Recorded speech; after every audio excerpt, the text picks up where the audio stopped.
So, shoutout nga pala sa mga idol, mga tanker daw. O, subukan ko daw mag-drive ng tanker. Jeep E1 para daw bibilib siya sa akin. Pero, sorry ka mga idol dahil hindi ko pinagmamalaki yung mga tanker. Kasi yung mga tanker na yan, doon na tayo. Sila na magbaba. Sila na padiskarga ng mga pangarga nila. Pero hindi naman tulad dito. Hindi yan singhirap na tulad sa amin.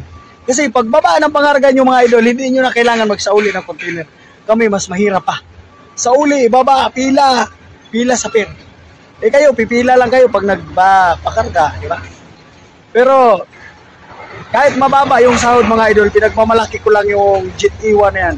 So, shoutout sa mga Jet E1, mga gasolinahan, Shoutout na rin sa buong mga tanker. Kahit mababa yung sahod dyan mga idol, hayaan yung driver dyan.